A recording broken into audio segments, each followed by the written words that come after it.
Coucou à tous les amis, j'espère que vous allez super bien encore aujourd'hui. Alors je reviens pour vous présenter un autre oracle que j'attendais vraiment avec impatience. Je l'avais déjà vu en anglais du coup, et vous savez quand enfin... attendez, vous allez entendre un clic, non ça va. Quand enfin c'est traduit, et ben on se dit waouh, on va pouvoir le découvrir. Donc ça c'est génial. On a vraiment toujours cette barrière, en fait, cette sorte de fossé entre l'anglais et puis le français, parce qu'il y a toujours deux ans minimum pour que ce soit traduit. Et quand c'est enfin là, ben, on est trop content. Franchement, celui-ci, je pense que vous l'avez déjà peut-être aperçu chez d'autres copinettes, mais moi, je vais le découvrir avec vous, en fait, parce que je l'ai ouvert. J'ai regardé un petit peu à l'intérieur, mais j'ai pas vraiment regardé tout comme il faut. Donc je vais le découvrir avec vous. Et puis j'ai envie de vous dire que la boîte, elle est trop belle. Elle est trop bleue, et j'adore le bleu. Bleu un petit peu, je sais pas, indigo, océan, j'en sais rien. Donc c'est aux éditions Vega. C'est l'oracle des esprits de l'entremonde de Laura Tempest Zakroff. Voilà, j'allais dire autrement. Donc regardez. Oh là là, j'ai pas mis mes lunettes. J'ai pas mis mes lunettes de près. Alors je veux pas non plus. Voilà, ça va. Donc regardez comme c'est beau. Donc c'est une boîte mate. Et puis elle est grande, hein. C'est le même format que les boîtes de Lucy Cavendish, vous voyez. J'aime bien. Quand on a des formats comme ça, en général, il y a des pochons. Et le pochon est juste extraordinaire, moi je l'ai vu. Donc, sur les côtés, ça se présente comme ceci. Et donc, je vais vous lire derrière. Ouvrez la porte vers l'entremonde. Inspiré de la sorcellerie traditionnelle moderne, cet oracle illustré par les magnifiques peintures de l'auteur, Laura Tempest Zakroff, vous connectera à cette sagesse ancestrale, mais toujours actuelle. Il vous mettra en contact avec le monde spirituel et avec les énergies de transformation qui sont en nous. L'entremonde est le passage entre le monde physique et le royaume des mystères. C'est un lieu de transition, la porte qui ouvre sur les perceptions métaphysiques, à la limite du connu. Les cartes vous amèneront dans cet espace insaisissable à la rencontre des esprits qui font le lien entre le monde, ouvrant la porte sur l'art de la sorcellerie traditionnelle et de la magie éternelle. Vous pouvez utiliser cet oracle pour communiquer avec les esprits, pour méditer, comme outil pour lancer des sortilèges qui influent sur le cours des choses, comme aide sur votre chemin ou comme système de divination. Ben voilà, il y a plusieurs choses à faire avec cet oracle. Personnellement, j'aime pas trop comment dire, lancer des sortilèges, j'aime pas ça. Je préfère envoyer beaucoup d'amour. Donc ce coffret, il va contenir un livre en couleur de 184 pages, 42 cartes magnifiquement illustré, puis un sac satiné, mais là il n'est pas satiné, il est plutôt en une autre matière, et il est vendu au prix de 27 €. Alors je dis pour lancer des sortilèges, ça peut aussi être des sortilèges bien faisants, bien sûr, mais voilà, contre les rituels, tout ça, j'aime pas trop, en fait, chacun ses goûts, vous en conviendrez. Donc on va ouvrir la belle boîte. Donc ici on a un jaune pour rappeler le livret. Hop. On a le livret. Donc le livret il est comme ça. Plutôt pas mal je trouve pour un livret. C'est mat. J'aime bien le mat. Vous savez que je vais passer les débuts. Avant je le lisais, mais c'est trop long. Donc ici, le titre original, ça quand même je vais vous le dire, c'est le Liminal Spirits Oracle. Donc ça a été publié pour la première fois en 2020. Donc finalement, on n'est même pas à 2 ans, hein. On est quand même à 1 an. Ça se fait de plus en plus vite, je trouve, hein. Merci beaucoup, les éditions Très Daniel et toute sa filiale. Ça, c'est cool. Bababam.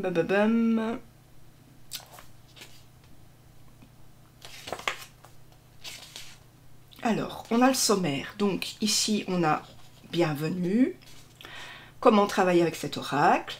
Quels sont les groupes? Se servir de l'oracle pour communiquer avec les esprits. Donc tirage d'une seule carte pour la divination et la méditation. Ouais, vous allez pouvoir aussi faire des méditations. C'est cool, vous prenez une carte en fait. Vous allez voir la carte, vous allez vraiment écrire sur le papier ce qu'elle vous inspire. Voilà, la faire pour vous, pour d'autres. Divination avec un tirage de 3 cartes, avec un tirage de 5 cartes qui sera la boussole, l'art des sortilèges et l'oracle, et l'oracle comme guide pour construire son chemin. Ensuite les cartes, la porte, des rites. Oui, on a plusieurs sortes de groupes en fait. Pour les cartes, on a les rites, les lieux, les arbres, les herbes. Alors les créatures à écailles, qui ondulent et qui nagent, créatures à ailes, créatures à fourrure et les artefacts. Ensuite on a la conclusion et puis d'autres ouvrages pour aller plus loin et à propos de l'auteur. Bon, eh ben on va directement aller dans les tirages. 24. Voilà, ben c'est ici, elle nous dit c'est la façon la plus simple de faire un tirage, hein, de toute évidence, de tirer une seule carte. Ok, tirage à 3 cartes pour donner davantage de profondeur qu'une simple carte et offrir un contexte à l'étude de votre question. Vous pouvez faire passé, présent, futur. Puis une divination avec un tirage de 5 cartes, ça sera la boussole, c'est particulièrement utile pour vous orienter dans une situation donnée en vous révélant les actions mentales, émotionnelles, spirituelles et physiques qui peuvent être nécessaires pour amener les changements ou bien une solution. Ben, je vous dis un petit peu, la carte 1, ce sera l'esprit, ben, ce sera l'orientation. La carte 2, ce sera le nord. Voilà, la carte 3, l'est. Carte 4, le sud. Et puis carte 5, l'ouest. Ok. Ensuite, l'art des sortilèges et l'oracle. Voilà, tout ça c'est à lire. L'oracle comme guide pour construire son chemin. Si vous cherchez une guidance pour déterminer quelle sera l'étape suivante dans votre pratique personnelle, l'oracle des esprits de l'entremonde va tout à fait vous être utile. Le groupe des cartes de rite en particulier peut s'avérer extrêmement précieux pour préciser ce qui vous attend. Ok. Et puis on a les cartes. Voilà, d'abord on commence avec la porte. Voilà, on commence par la porte et puis ensuite on va sur d'autres cartes. Et moi ce que j'aime bien, c'est que ce livret est vraiment tout en couleur, avec des nuances superbes. Et ça, c'est très beau pour les yeux, ça fait plaisir. Voilà, puis on a la conclusion et d'autres ouvrages. Et voici donc Laura Tempest Zakroff. Voilà. Elle est très jolie en tout cas. J'adore. Et vous pouvez même écrire à l'auteur. Voilà, bah, si vous avez des questions par rapport au jeu, tout ça, bah, vous pouvez lui écrire. C'est pas mal. Après, je sais pas si elle est sur Insta, sûrement. Vous pouvez aussi écrire sur Insta, hein, si vous pouvez. Peut-être elle va vous répondre. Alors maintenant, on va regarder... Oups, pardon pour le bruit. On va regarder les cartes plutôt. Mais je pensais au pochon. Regardez-moi ce pochon. Oh, il est trop beau, j'adore. Pour une fois que tout me convient. Mais celui-là, en fait, il n'est pas satiné. Il est dans une matière, je sais pas comment, mais on a déjà vu plusieurs fois dans d'autres. Et ça, je trouve trop beau. Regardez. Trop chou, hein? Alors, maintenant, on va regarder les cartes. Donc, on va regarder les cartes. Moi, ce que j'aime bien ici, c'est qu'on a une tranche argentée. Voilà. Et que donc, par rapport à ma main, c'est comme ça. Regardez le dos. Qui est trop beau. Alors, d'abord, nous avons la porte. Et la porte, elle fait partie des catégories de la porte. C'est la première carte. Voilà, tout simplement. Ensuite, je suis en train de tricher un petit peu parce que mes cartes sont pas bien mises. Et ça m'embête un peu. Donc, voilà, je vais vraiment faire tout comme il faut. On va être dans les rites. Ici, je sais plus trouver mes mots, c'est grave. La catégorie. Voilà. Donc, on a l'environnement. Ensuite, on va avoir l'inspiration.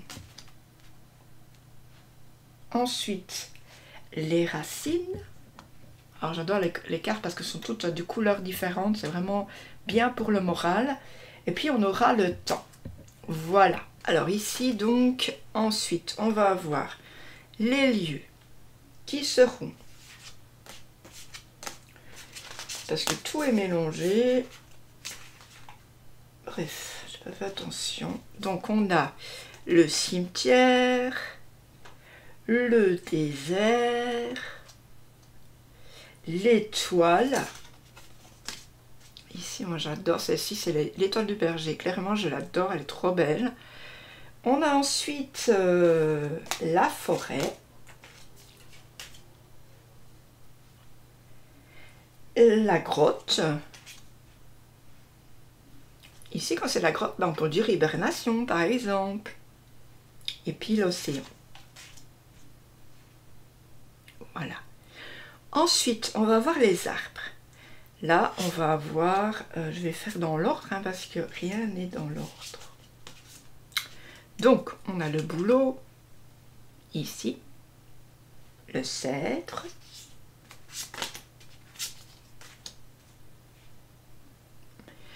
Ensuite, le chêne.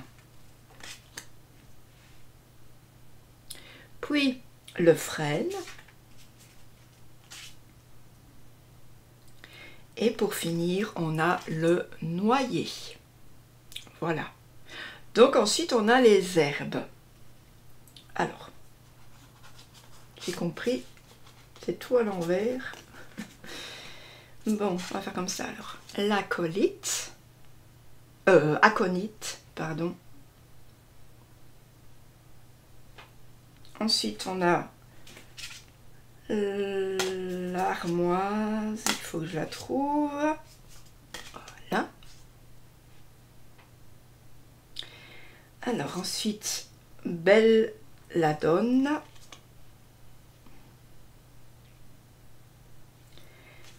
La mandragore.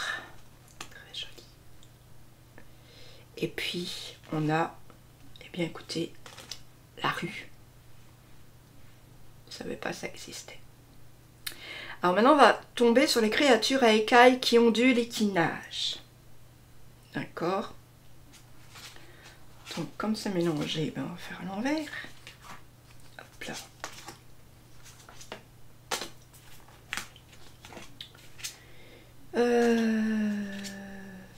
Je cherche le crapaud. Voilà. Le crapaud.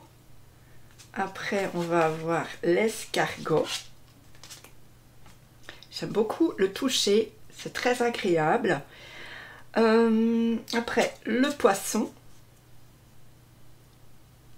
La salamandre. Regardez celle-ci. Waouh! Les couleurs pétillent. Et puis le serpent. Voilà. Après, on va voir les créatures à ailes.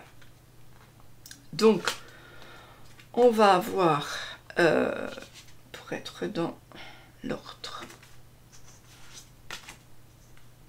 l'abeille,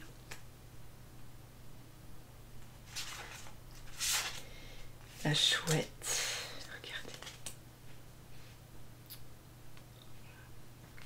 Franchement, top, top. Le corvidé. Après on a le pan. Et puis on a le papillon de nuit. Papillon de nuit, c'est un peu embêtant quand même, des fois. Bon. Ensuite on a les créatures à fourrure. Bon ben je vais y aller à l'envers, c'est pas grave. Donc on a le renard ici. Regardez le renard qui est trop beau. Bon, l'étoile et le renard, voilà, clairement ma passion. Le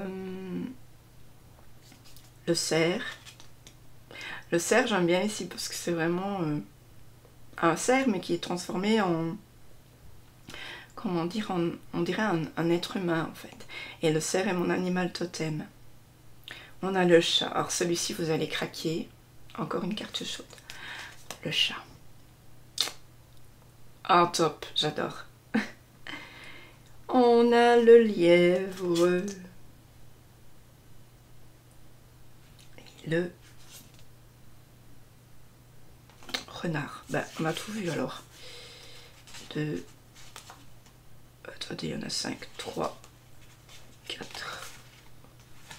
Ben non, on dirait qu'il en manque un. La chèvre. Ah, ben, la chèvre. Voilà. Comme ça, je regarde. Pensez, quand vous avez un nouveau jeu, à toujours vérifier si vous avez toutes les cartes. Parce que moi, je me suis déjà fait avoir plusieurs fois.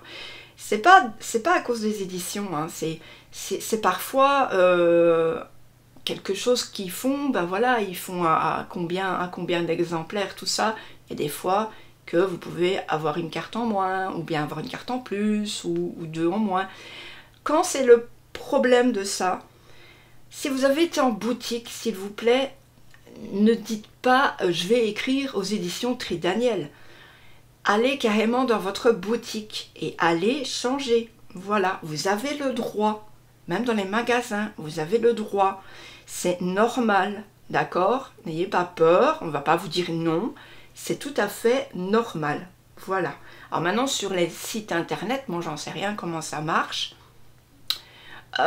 Voilà, parce que moi je ne commande jamais par site internet, mais franchement par boutique, quand vous faites ça physiquement, n'ayez pas peur, ils doivent vous échanger le jeu. Voilà.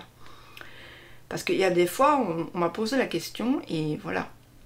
Et ensuite, on va avoir les artefacts.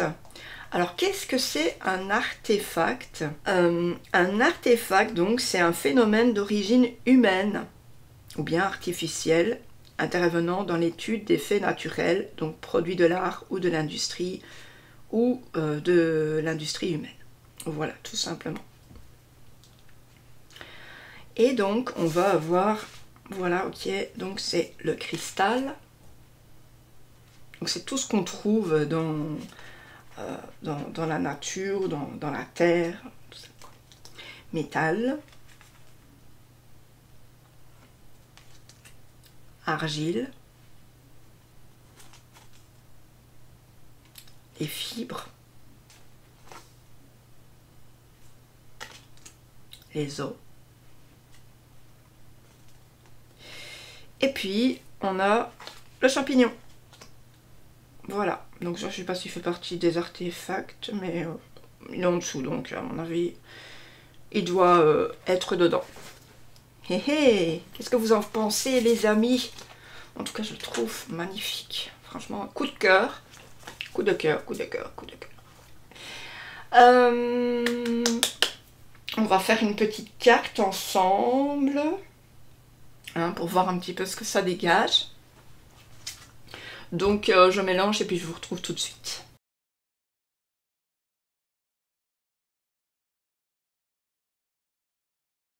Donc ici j'ai mélangé, la carte est sortie toute seule. Et on va regarder le message et puis la carte aussi, pour bien faire. Donc on a la porte.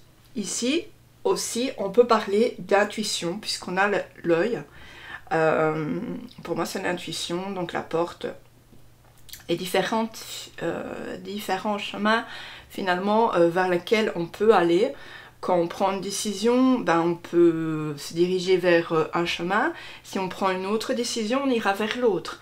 D'accord? Et quand on sera dans cette décision, ben, on prendra une autre décision et on ira vers un autre chemin. Vous voyez, c'est vraiment beaucoup de suites d'idées, de décisions qui vont définir où on sera à un certain moment donné. Donc on va regarder tout de suite le message de la porte. C'était pas fait exprès, j'ai vraiment pris la première. Enfin non, elle est sortie voilà, parce qu'il y avait quelque chose à dire, tout simplement. Alors, nous commençons tous les voyages en franchissant une porte ou un seuil et en posant nos pieds sur un chemin. À la croisée des chemins, là où il y a deux routes, là où deux routes ou davantage se rencontrent. Il s'agit d'un passage, la porte symbolise alors un endroit de choix et de possibilités. Vous pouvez rencontrer là presque tout le monde, ou presque toutes les choses, si vous savez comment les trouver. Ce qui est surprenant à propos des carrefours, c'est que même si ils ont été longtemps considérés comme des lieux de magie, ils semblent ordinaires à la plupart des personnes. Si nous voulons vivre pleinement la rencontre avec tous ceux et tous ceux qui peuvent s'assembler là, cela nous demande de voir avec bien plus que notre regard ordinaire. D'accord ? Les carrefours peuvent ressembler à de simples croisements, mais ils sont souvent de nature labyrinthique, déroutants, pleins de détours et ne présentant pas forcément plus d'une seule sortie. Alors, on va regarder le message. Parfois, nous devons prendre notre chemin pour pouvoir nous orienter véritablement dans le monde qui nous entoure et nous trouver nous-mêmes. Nous pouvons aussi découvrir que notre chemin chevauche et croise de façon surprenante celui d'autres personnes qui apportent de la lumière dans notre vie. Cela peut nous aider à repartir, à recommencer. Souvent, nous laissons l'idée de ce que nous voulons voir recouvrir ce que nous devons voir. Ce n'est que lorsque nous sommes perdus que le voile tombe de devant nos yeux. Changez de point de vue ou bien mettez-le en question pour pouvoir recevoir la sagesse que vous recherchez. La porte doit avoir un gardien. Parfois, c'est la peur à l'intérieur de nous qui nous retient et que nous devons chasser pour pouvoir franchir la porte. D'autres fois, ce sont les doctrines et idées des autres que nous laissons assombrir ce que nous savons être vrai. C'est vous qui avez la clé, pas les autres. En dehors de ces états du mental ou de l'émotionnel, le gardien peut être un protecteur de nature métaphysique qu'il faut reconnaître et à qui il convient de faire une offrande ou de payer un tribut pour pouvoir avancer. Nous devons décider de quoi il s'agit et voir ce qui a besoin d'être sacrifié ou échangé. Donc voilà, ici, comme je vous le disais, la porte, enfin ce labyrinthe, c'est nous qui allons faire notre propre histoire, qui allons la créer. Quand vous avez une idée propre à vous, par exemple, j'aime être créatif, j'aime faire des choses, j'aime dessiner, et que par derrière, il y a quelqu'un à côté de vous qui va dire « Mais tu fais quoi là? Tu sais que ça sert à rien, qu'est-ce que ça va t'apporter de dessiner ?» Ça va t'apporter quoi? Ça va même pas t'apporter d'argent, ça va pas t'apporter de pouvoir, ça va rien t'apporter. Mais justement, si vous écoutez cette personne, ça va vous enlever l'envie de créer, de dessiner. Vous voyez ce que je veux dire? Ça peut être comme ça pour tout. Ça va vous assombrir, ça va vous donner plus aucune envie du tout, plus aucune motivation. Il faut toujours garder vos choix à l'intérieur de vous. Si vous semble bon, sachez qu'ils vont peut-être vous amener justement à autre chose qui va grandir, qui va peut-être vous permettre d'en vivre, peut-être vous permettre de vous faire connaître. Vous voyez ce que je veux dire? Donc c'est important. Soyez toujours vous en fait. Ne vous changez pas pour les autres, c'est quelque chose de très important. Allez vers vos convictions. Comment dire écoutez les autres. Optez pour des moments où ça va vous parler, mais restez toujours sur vos choix. Voilà, j'espère que ça vous a plu. En tout cas, moi je l'adore ce jeu, il est top, top, top, top. Alors, je vais pas regarder, mais la qualité des cartes, ouais, moi je la trouve bien. C'est solide, ouais. Après, les cartes sont un peu plus fines maintenant, mais je vous l'ai dit, hein, faites attention à vos jeux, c'est important de remettre tout dans votre pochon, dans votre boîtier, on ne laisse pas traîner les cartes n'importe où. Bon, si on a envie de faire les trucs, les mélanges poker, là, hein, entre deux, bah ça c'est sûr que après ça peut abîmer, hein, mais vous voyez, on peut faire, je sais pas si je vais le faire, je vais arriver, mais vous voyez, on fait comme ça, hop, hop, hop, hop, hop. Vous voyez, c'est du poker en fait. Et je sais pas, parce que quand le jeu il est vraiment fin, parfois il faut faire attention, quoi.